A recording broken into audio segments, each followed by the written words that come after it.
पड़ोसी देश बांग्लादेश खूब सुर्खियों में है। यहाँ लगातार अस्थिरता देखी जा रही है। शेख हसीना सरकार के गिरते ही कट्टरपंथी और आतंकी संगठन भी एक्टिव हो गए हैं। बांग्लादेश में जो शेख हसीना कट्टरपंथियों और भारत विरोधी ताकतों पर लगाम लगाकर रखती थी, लेकिन उनके इस्तीफे के बाद आतंकी संगठन अल कायदा ने बयान दिया है। नमस्कार, मैं हूं प्रेरणा और आप देख रहे हैं न्यूज़ नेशन का डिजिटल प्लेटफॉर्म।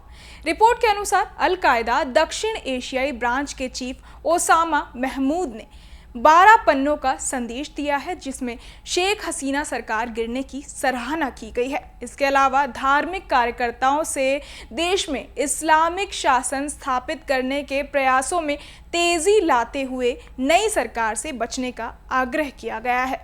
अल कायदा के इस संदेश से साफ है कि बाहरी ताकतें पूरी तरह से बांग्लादेश पर कंट्रोल करने में लगी हुई हैं। आतंकी संगठनों के लिए ये सबसे अच्छा मौका है।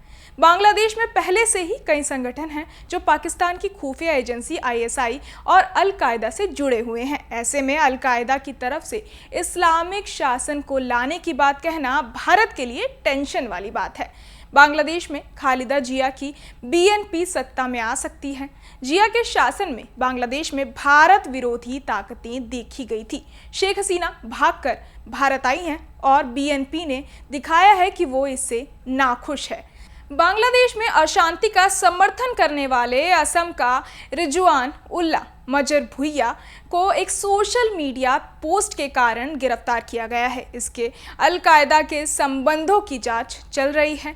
असम की पुलिस ने आरोपी को हालिया कांडी जिले के रंगपुर में उसके घर से गिरफ्तार किया। उसने कथित तौर पर बंगाली में किए अपने पोस्ट में अशांति फैलाने की भविष्यवाणी की थी।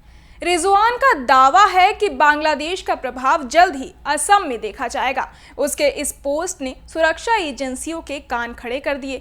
बांग्लादेश की नवगठित अंतरिम सरकार ने शुक्रवार को बड़े देशों के साथ ढाका के संबंधों में संतुलन बनाए रखने से जुड़ा बयान दिया।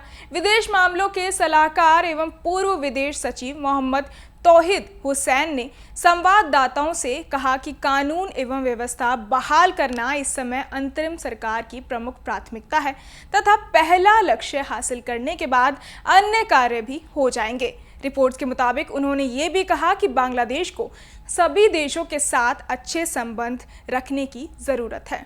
आपको बता दें कि शेख हसीना 5 अगस्त को भारत आ गई थी। कथित तौर पर पूर्व प्रधानमंत्री ने अपनी बहन के साथ ब्रिटेन में शरण लेने की योजना बनाई थी, जहां उनके परिवार के मेंबर रहते हैं। हालांकि देश के इमिग्रेशन नियमों के मुताबिक शरण अनुरोधों पर सिर्फ तभी कार्रवाई की जा सकती है जब कोई व्यक्ति ब्रिटेन में हो और हसीना के पास वहां यात्रा करने के लिए वीजा नहीं है। शेख हसीना के साथ कुछ मंत्री भी बांग्लादेश छोड़कर भारत आए थे। बहरहाल, इस पूरी खबर को सुनकर आप क्या कुछ सोचते हैं, हमें कमेंट बॉक्स में जरूर बताएं और बाकी तमाम खबरों के लिए सब्सक्राइब करें न्यूज़ नेशन। न्यूज़ नेशन अब व्हाट्सएप पर खबरों के ताजा अपडेट के लिए न्यूज़ नेशन के इस QR कोड को स्कैन करें।